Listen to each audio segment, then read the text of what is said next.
Thank you for joining us and welcome to another edition of Answers Network. I'm your host, Alan Cardoza.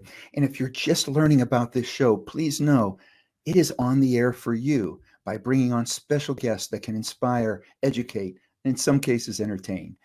Our goal for each show is to bring answers and options to making our lives happier, healthier, and more successful. And remember, if you can't listen live, go to our website at answers.network and browse through a variety of heartfelt and enlightening topics. I am confident that there is something you will find to bring greater joy to your life. Now, I also have a favor to ask. Please forward at least one of our shows to your social media group and to someone you know who can benefit from a particular subject. This is just one powerful way that we can make a positive influence in the world together. Now, speaking of making a positive influence, that can certainly be said about today's guest and the famous playwright that she writes about. Now, our topic today is also the title of our guest's new book, Of Human Kindness, What Shakespeare Teaches Us About Empathy.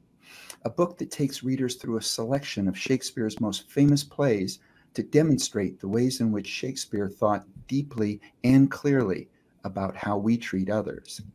Our guest, Paula Marantz Cohen, is the Dean of the Pennoni Honors College and a distinguished professor of English at Drexel University, as well as host of the television interview show, The Civil Discourse. Paula, welcome to Answers Network. Thank you, Alan. It's a pleasure to be here. Well, I have had the pleasure of reading your book, and it touches on so many things that when I initially read Shakespeare, I didn't get some of the same things that you're getting. So it was so enlightening to me to now start thinking about some of those same things that I read many years ago. And you're right, it makes me think a lot more. So anyway, I've had a wonderful time reading the book. But why don't you share with us what led you to write a book on kindness through the eyes and interpretation of Shakespeare's plays? Well, it's a big question, but I will say that I am not a conventional Shakespearean. Even though I'm an English professor, my field was elsewhere in 19th century British literature. I only began to teach Shakespeare relatively late, about 20 years ago. That's still a long time, when the Shakespeare expert retired at my university, and I took it on, I thought, temporarily. But I became really enamored of the plays. But I was particular, and I'd seen many of the plays in performance, professional performances, high school performances, all manner. But the fact of reading the plays closely with intelligent students, with college students, really showed me what an extraordinary mind Shakespeare had, and how much he learned in writing his plays about human nature, and how much more forgiving, compassionate, and empathetic he became the more he wrote.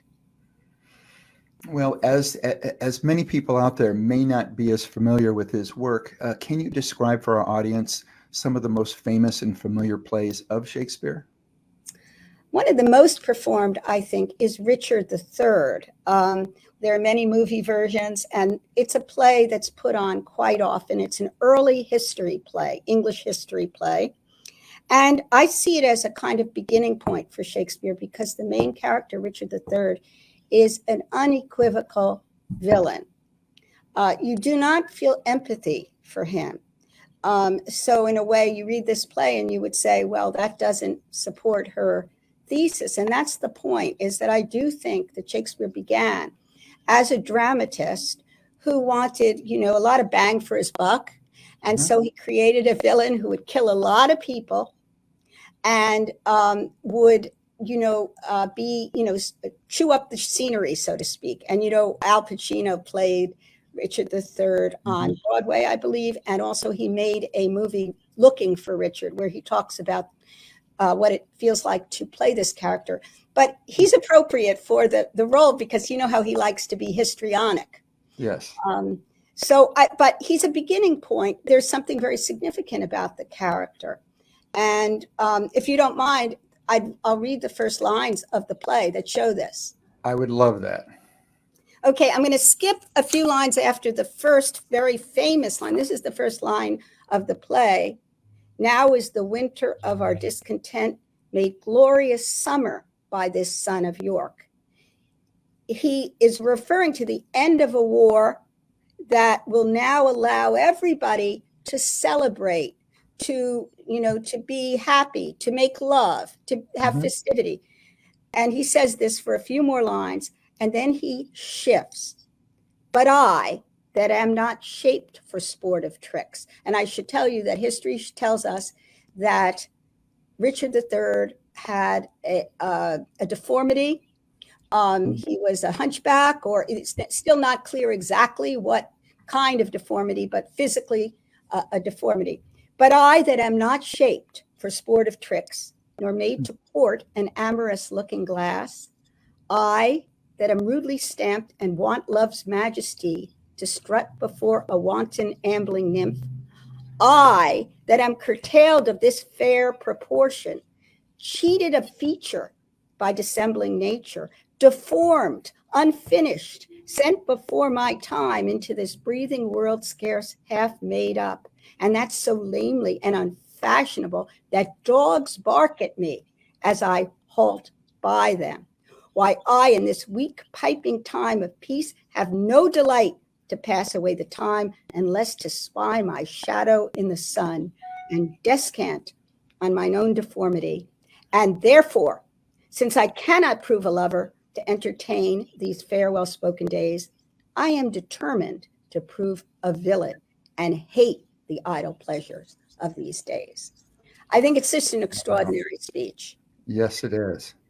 But that's that. There's no more psychological insight than that in the entire play. In other words, he's decided he's not good looking. He's going to go out and wreak havoc on everything that he touches, and that's it. He's going to punish everybody else for having what he doesn't have. Exactly. And the grievance, the anger, the bitterness of that speech is incredible. But Shakespeare never picks up on it in the play. And he just makes him a flat villain. And that will change, in my view, in subsequent plays where Shakespeare's just not content to have a flat villain any longer. It's not really interesting. It's certainly not morally interesting.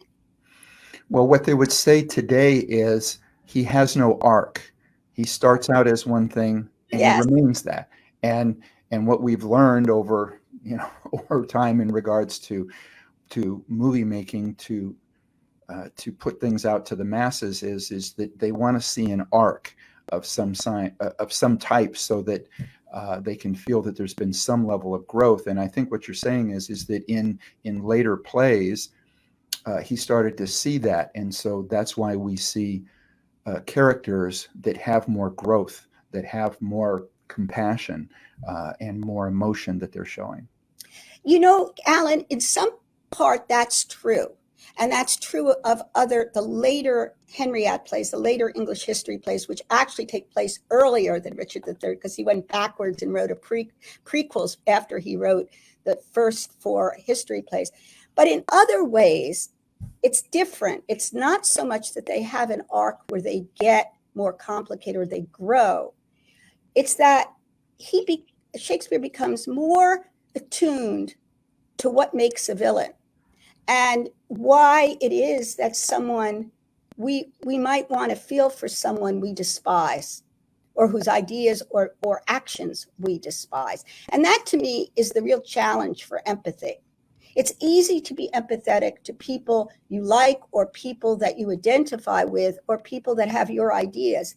It's much harder to be empathetic toward people that seem to have loathsome ideas and have done loathsome things. That's a challenge. Now, do you think he was able to do that by creating more of a backstory, so that by presenting what that person went through, that people now are having more empathy for them, even though they didn't become what they could have been? I think that by creating an antagonist for the hero, or having 2 characters as opposed to one central character, as in Richard III, even though he concentrated on the heroic character, he also became more interested in thinking about the antagonist to that character, or to this structural, this constellation of people around us, and how each one can have different ideas, even though we may be at the center. And he may be more interested in, say, Henry V. I'm thinking about the Henry V play. He's also interested in the other characters who make Henry V who he is by interacting with him.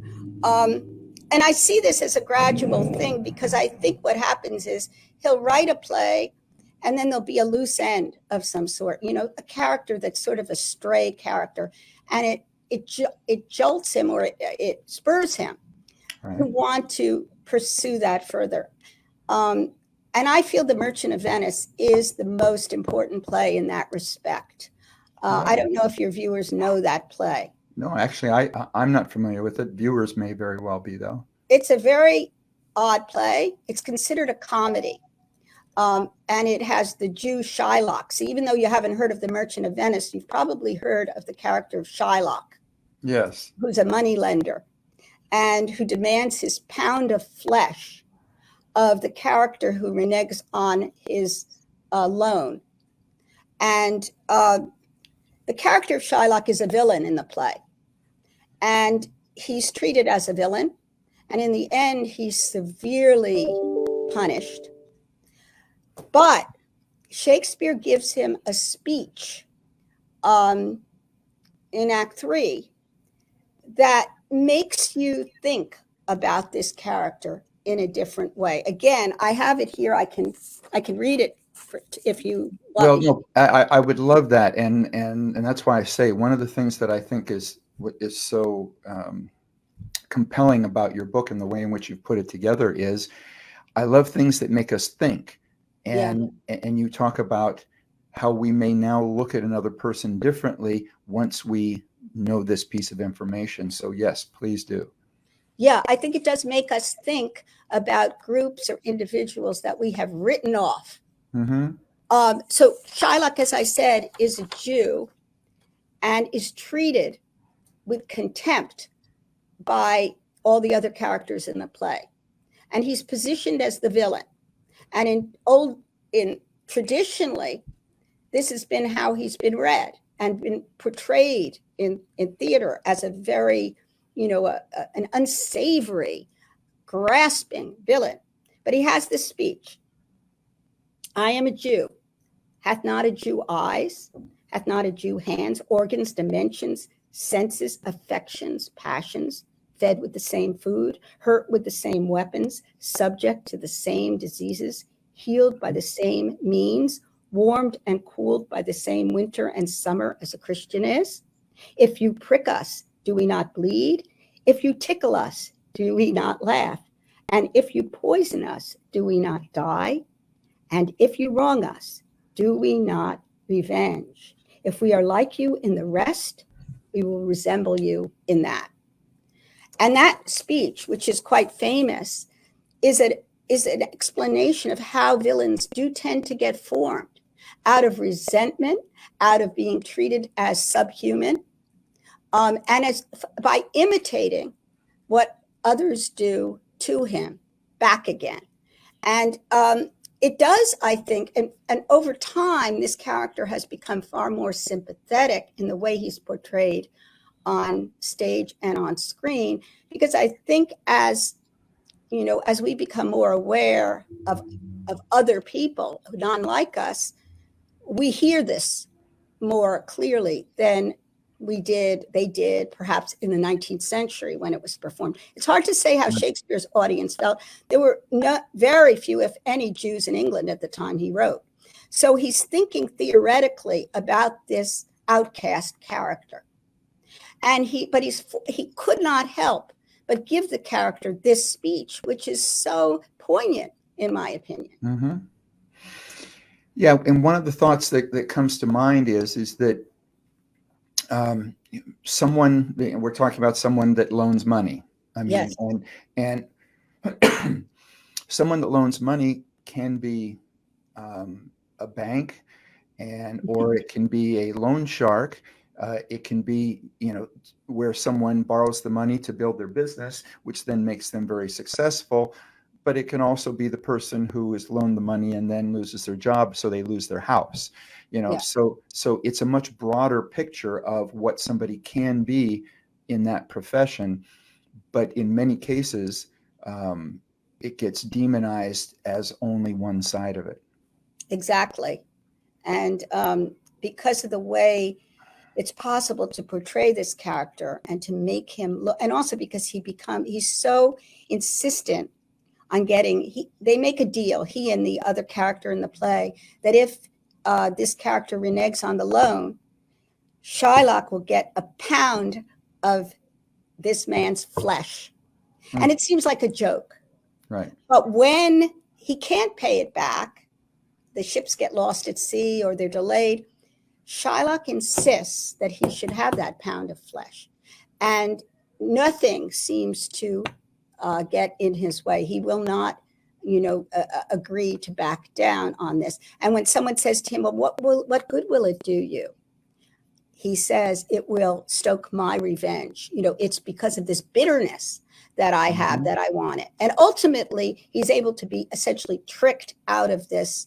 And he's then, when Portia, who's the female character, dresses up as a man, as a lawyer, and gets the merchant off of this arrangement, Shylock, she does not give him mercy, even though she's asked mercy from him. So it's an interesting perspective on a society that, on the one hand, seems to be, it puts certain characters in a positive light, and yet it shows how hypocritical that society can be.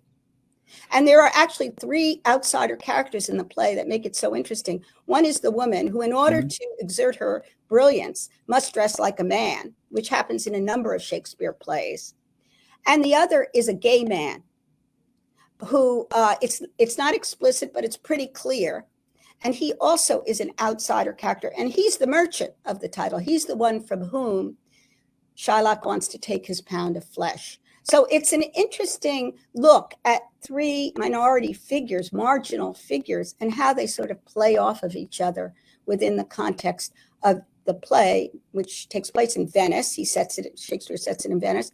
And I wonder, and of course we can't know what Shakespeare is saying about these people and how they need to use the other in order to exist themselves. It's very, very fascinating. Well, and maybe it is just exactly what we're doing right now. He wants to make people think, and he wants you to talk about these issues, talk about race, talk about class, talk about gender. Yes. At a time in which, he might have been stoned if he came out and did it directly. Absolutely. Yeah. And he was very, very diplomatic. I mean, he was very politically savvy. So, for example, there is a usurpation scene in Richard II when his troupe performed that play in front of Elizabeth, who was queen then. He took that scene out because he felt it might be threatening to her as a monarch.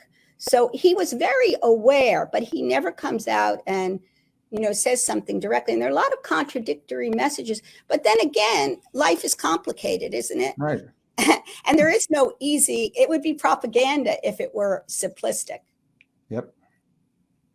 Could not agree more. So, and I know you bring it up in the book, but describe for all of us how some of the greatest tragedies, in the entire literary world, has brought about deep compassion. Share a little bit about that. Well, I make a point of saying that, for classical tragedy, the idea is catharsis. You watch a Greek tragedy, and presumably at the end, you've had an emotional experience and you've rid yourself of any, interfering emotion, and you can be refreshed and go out into the world. But I think that what makes Shakespeare unique, and he's not to say that there aren't other writers that do this, especially after Shakespeare, is that it's less about catharsis, I think, than it is about empathy or compassion. And so we don't rid ourselves of our feelings. We keep, and I like your point that we have thoughts about our feelings. We think about why we feel this way about this character or that character. And that, I think, brings us closer to each other, or closer to being able to fathom where someone else might be coming from. Yeah, I couldn't agree more. In going back to some of the characters, what are some of your favorite characters, and what are the messages that you felt they were portraying? Well, I do spend a lot of time talking about Othello. Othello is a famous play about a Black man, a Moor, as he's called. So sometimes he's considered Arab or Black, or he's certainly dark-skinned. His skin is referred to many times throughout the play. And he is driven to feel his wife has been unfaithful to him by his first lieutenant, Iago, who is resentful because he was passed over for promotion. I should tell you that Othello was a great general and has a lot of prestige and respect, but he's still a Black man in a white society. And that's very present in the play. And the reason why Iago is able to get to Othello and make him suspect his wife when his wife is innocent is because he has such low self-esteem, as my students would say.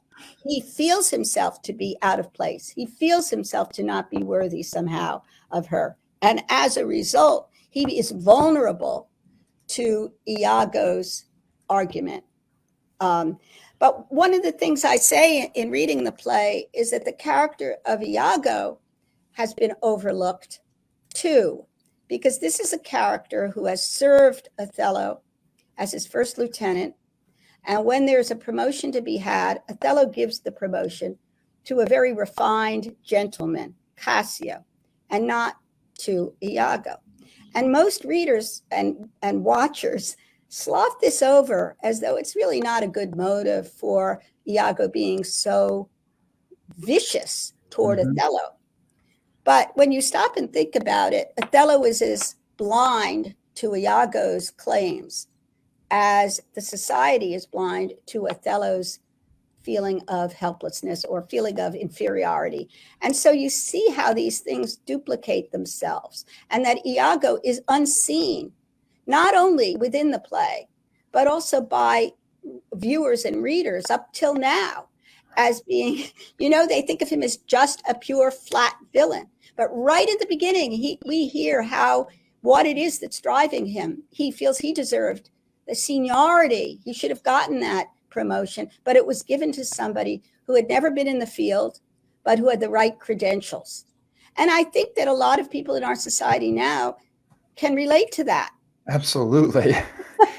Now, in that situation, do you think that Othello was making that decision to try to gain favor that would somehow help his own self-esteem by being able to now be closer to somebody that he felt was higher up on the ladder of society or whatever? Is that what, Alan? I actually think that is a brilliant theory, because although I never talk about that, but I think you are absolutely right.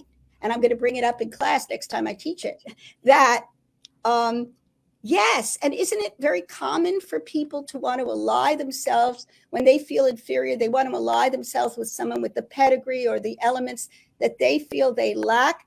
I don't think Othello did it consciously, but I think I think it's a human drive. And unless we're very vigilant, we do that. And I love that way of thinking about it, because it complicates it again and makes Othello even more responsible, even though I think he was not aware of what he was doing. Well, I am enjoying this very much, and we're going to take a break. But for everybody out there, stay with us. We're going to be back. Now, we are talking about kindness, but we're talking about it through the eyes of Shakespeare. So for everybody, stay with us. You're listening to or watching Answers Network. Founded over 30 years ago to meet the needs of families in crisis, West Shield has continually focused on resolving issues that negatively impact families and businesses. Our signature therapeutic transportation service helps to ensure that adolescents in crisis are safely transported to specialized schools, programs, and treatment centers with unsurpassed experience and success. We are supported by our full-service licensed investigation agency that has legally, professionally, and compassionately located hundreds of runaways and teens. We are experienced and qualified to help, offering solutions which may include referrals to our international network of top professionals in the fields of educational consulting, psychology, psychiatry, and investigations. Simply put, West Shield Adolescent Services and West Shield Investigations are the best solutions when your family is facing a personal crisis. Call 1-800-899-8585, 24 hours a day, 7 days a week. That's 1-800-899-8585, or visit our website at westshield.com. Thank you. And we're back. We're talking with Paula Cohen, and we're talking about her new book of human kindness, what Shakespeare teaches us about empathy. So, Paula, one of my thoughts was it has to do with Hamlet, obviously one of the most well-known pieces of that era. What are some of the things that you feel that Shakespeare touches on that really shows that he was ahead of his time in the way in which he could deeply and clearly talk about how we should treat each other? Well, Hamlet is a special case, and I really struggle with that play still because I think it's so complex and so confusing in certain ways. But I do think it's sort of an adolescent play, and to understand it, we have to understand how we feel about our parents and about becoming an adult and be more aware. I think one of the things that Hamlet is struggling with and that makes him so empathetic is that he doesn't want to give up an image of both his father and his mother that he had in childhood. And with that, he doesn't really want to give up a certain kind of dependency that one has on one's parents in childhood. And I go through a rather elaborate reading of the play to show this, but I think it's really an interesting counterpoint to King Lear, who is also a character that we feel for and should teach us to feel for people as they grow older. And since I am growing older, I feel for myself. Lear has sort of the opposite problem from Hamlet in that he has to accept getting old.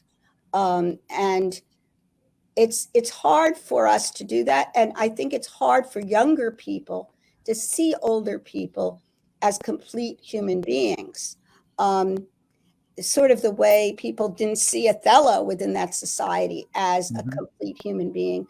Lear is in the same position, but he also, and then it also teaches us older people how difficult it is to raise our children fairly.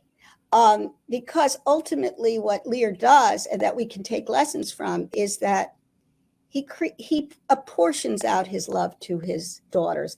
He creates a competitive environment for his love.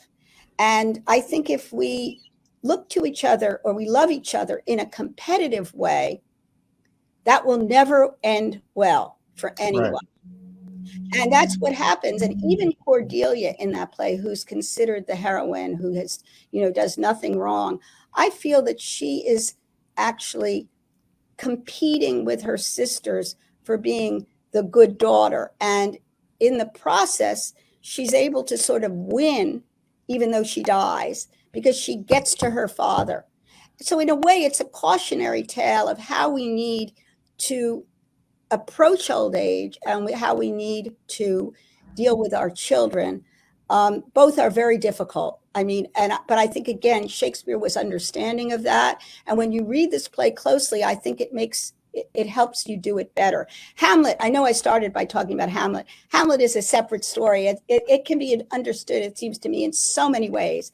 But Lear is more about thinking about our society, and our society is aging too. So that Right. as a result, I think we really need to be very compassionate toward older people. But they too need to learn how to step aside and not think of themselves as so central anymore. That's a very hard thing to do. Well, yeah, as you were saying that, that's exactly what I was thinking is that, it's one of those things you have to look at both sides of it. Yeah. There is a passing of the torch. And Yeah. I think that there are times in which those of us that happen to be holding the torch need to not let our ego get involved and realize that, it is the time of the next generation to take that torch and to move forward with it. And Yeah. so, but it's interesting because what you're saying is that, Shakespeare has not only dealt with a lot of issues such as race, class, gender, but also the age issues that at some point in time we're all going to deal with. If we're lucky. Right? If we're lucky. Exactly. But it's funny, nobody thinks in those terms that this is something we all will experience, hopefully, at a certain point. And that would make us a little kinder, I think, to older people and more aware of their needs, because this is going to be a huge issue in the society of the future. Yeah, and it's interesting that you would bring up King Lear and the age issue. I just got back from a week at an international conference, and so I was meeting people that I hadn't seen for 3 years because of COVID, and we were focusing a lot on some of our members who are now third generation within their line of work, and I've known their grandfather, their father, and now them, and I can see by looking at the different ones how graceful some have passed the torch to the next generation, and how others struggled a little bit with it. So it is interesting that you would bring that one up because I just had these observations within the last week. That's interesting. Do you feel that it's because the gracefulness has to do with the way that this person raised their children? I think it's a combination of both. One is the way in which they raise them. In fact, I had a conversation with when we were talking about parenting, and I was saying that one of the most difficult things to do in parenting is to teach your child to question authority while you are still in authority. That is so true. Right, because you also want them to respect you. Exactly. Yeah. And it's a fine line. Yeah. So anyway, but yes, again, as I said, I love in the book how you touch a lot of these things, and it makes people think. I mean, it literally, reading the book, I now want to go back and either read or watch, and probably for time reasons, I'll watch some of the movies that have been made, or go to the play, more so than go back and read the books. But anyway, it has really made me, and I hope it will make many other people that are out there that are watching, that are listening, to go back and read, watch, whatever you're more comfortable with, some of these things, but look at it through a different filter now, because that's what I'm looking forward to. Is just reading your book now makes me see things a little differently, and I love that. Thank you. And I try to make it very accessible and very short. I like short books. Yeah, me too. Yeah.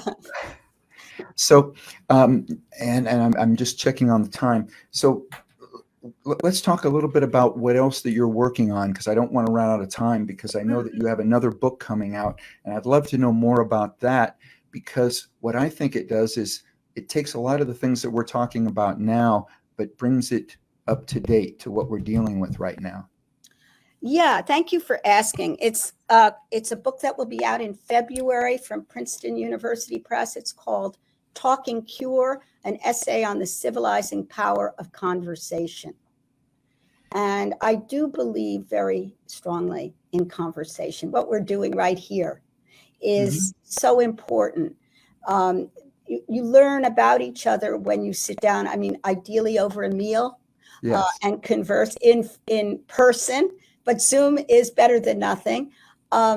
Talking to people and not coming at them with a preconceived argument in mind, but rather sitting down with them in order to explore who they are. And that is what our country so desperately needs now, in my opinion. I could not agree more. And it's interesting. I work with some people just in helping them heal after they've gone through something. And one of the things that I've done is that I've put together a list of the things that they need to do for their mental and physical health. And one of the things that's on there is to turn off any form of news and don't watch it. Yeah. Just stay away from it. You need to focus on your own health. And they aren't trying to tell us to look at something and to sit down and talk about it and to figure out what's best. They're trying to ram things down our throats saying, this is what it is, this is what's right, and anybody that says something different is wrong and you should turn them off. And it's, to me, it's akin to, to when you're a 4-year-old and somebody starts saying something you don't want and you stick your fingers in your ears and you go, nah, nah, nah, nah, nah, nah. Okay. I mean, we're literally telling people to act like a 4-year-old, only I don't want to insult 4-year-olds. Yes, I agree. I agree. And we've stopped listening. Part of the problem is because we're talking about set subjects where we think we are right and the other person is wrong, but we're not allowing for discussion of all the other things in between that make us who we are. We are not our opinions on political issues. That is just a very small part and sometimes not a relevant part of who we are. Yeah. And again, I mentioned where I was just at, and that group, there was over 100 of us together, and it's the World Association of Detectives. So, really? Oh, yeah. How fun. Yeah. So we have over 100 of some of the top detectives. There's over 900 in the association, but there was over 100 of us for one meeting. And so we have people from Pakistan and we have people from India. We have people from the Middle East. We have people from America. We have members from, now looking at what we're dealing with today, from Russia and from Ukraine. And we're coming up on, we'll be coming up on our 100-year existence. So we've dealt with many conflicts as it would relate to from a political standpoint, but yet we are all a family and we don't feel the same things they're trying to tell us to feel. Well, maybe because you have another issue that is central to you, which is what your shared vocation. And so that the other things are sort of secondary and that becomes a way to bring you together. I think that's true of, for example, as a teacher, I'm a dean of an honors college and all our courses are around a seminar table. Mm-hmm. And so when we talk, we're talking about books and ideas, and political things do crop up, but they're really secondary to talking about this other thing that is the subject of the course. That's a good point. That makes us much more able to listen to each other.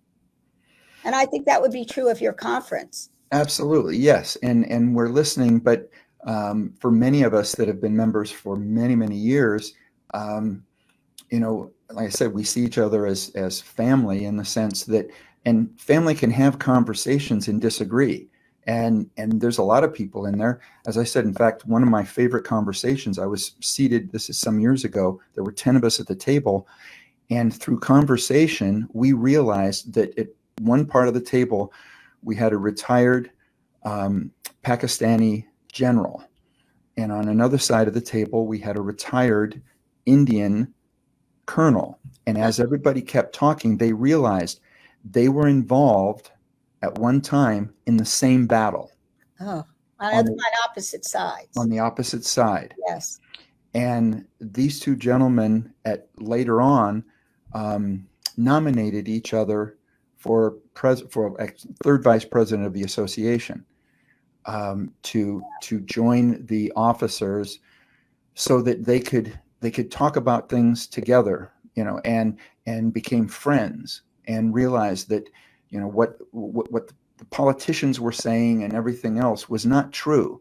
There was no reason for anybody to dislike or hate each other. And so what I'm saying is, even when it got beyond our work, it was the fact that we're sitting down, we're breaking bread, and we are realizing that there are things that we really like about each other. Yeah, that's a great story. Yeah. Thank you. I do think that we could have world peace if we could only get people to sit down with a really good meal. Yeah. I have in my book that's coming out a description of a meal that Virginia Woolf describes in her book, A Room of One's Own. And in it, she describes taking a lunch at what she calls Oxbridge. It's like a composite of Oxford and Cambridge, which are the two very elite universities in England. Mm-hmm. And she describes this elaborate meal, with wine and the most extraordinary dishes and desserts and so forth, and says that in this setting, people could talk freely. I'm trying to think of the line she uses. There was a free play of mind, nothing brilliant, just collegial. And that night, because this was written, I think, very early in the 20th century, she goes to the women's college, newly formed, and it is very poor, unlike the men's colleges. And there she has this very bad dinner. And she says the talk was also very constrained because they didn't have that sense of ease. When you have a real sense of ease with another person, and food helps, wine helps, it helps you connect and feel all's right with the world. And you can be generous in the way you think about another person. When you have less, it's harder. And so if we could only make it possible for people to sit down over a really wonderful meal and talk, I think we could solve all the problems in the world today. I'm right there with you. We have some listener questions and comments that have come in. So I want to get these in. We've got about 7.5 minutes yet.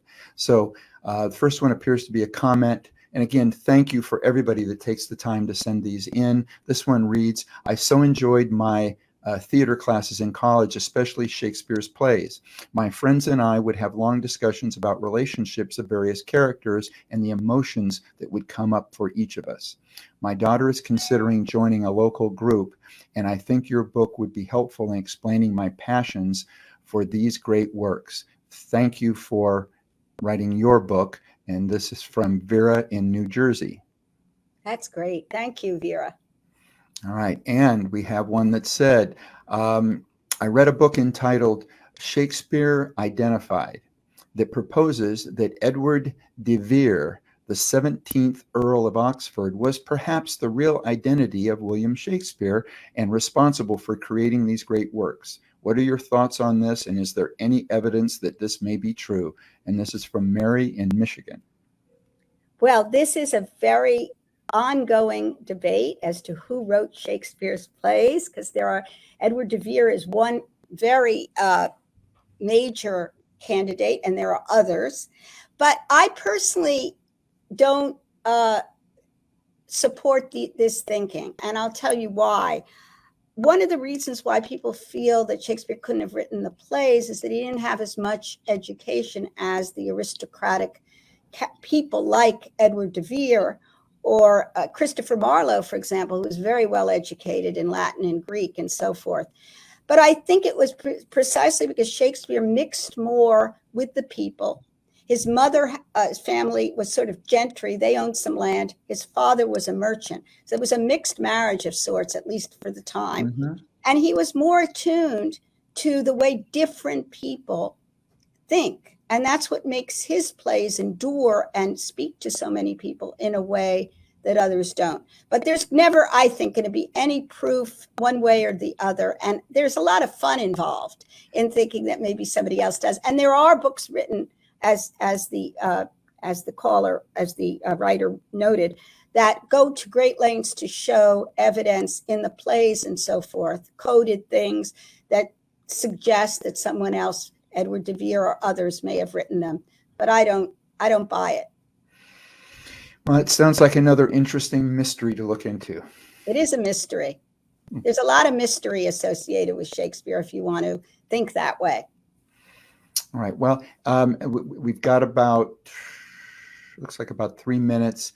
What are some of the things that that you would like to present? What are some of the things that here's the magic wand that you could do that you think would start us in that route of making a positive difference and making some changes in getting everybody communicating better?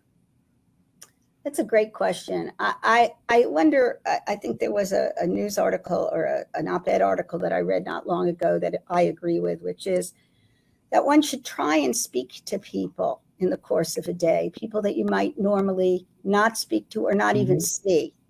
You know, somebody who might be giving you coffee, or somebody who is the janitor if you're building, or somebody who works in another department, and just try and make a connection with that person. Because I think, first of all, we get a real high, I think, from connecting with somebody for the first time and realizing that we're all human and we share certain basic feelings. And it's wonderful to see that you can connect just by saying a few words or smiling even when you walk down the street. It depends on what city you're in, I guess. But in Philly, you have to be careful.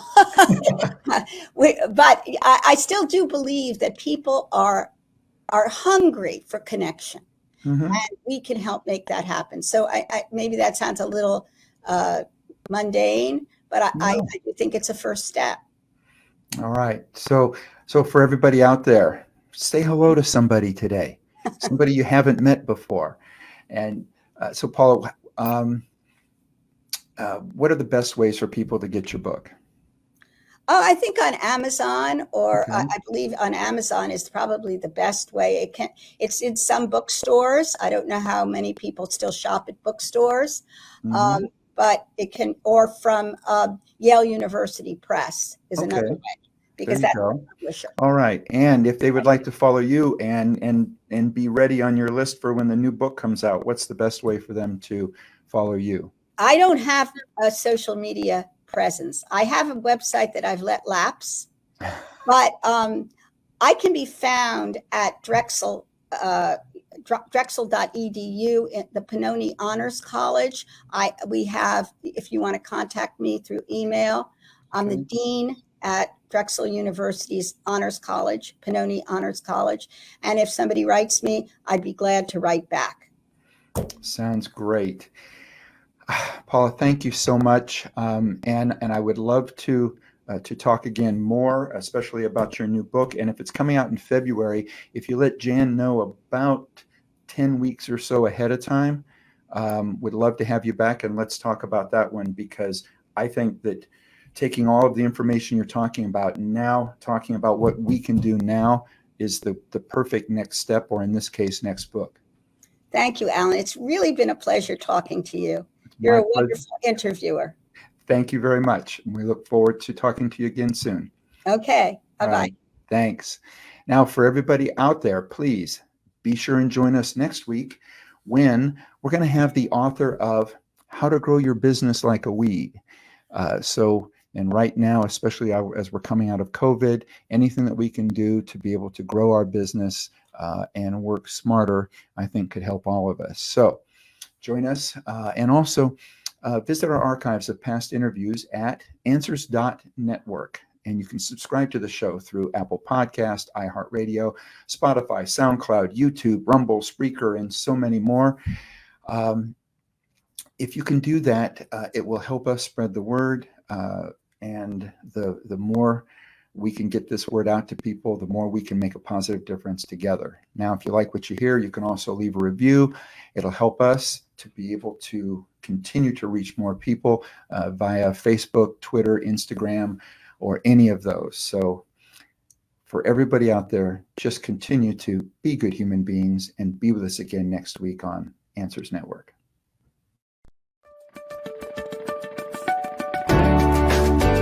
You're listening to Answers Network with Alan Cardoza, only on LA Talk Radio.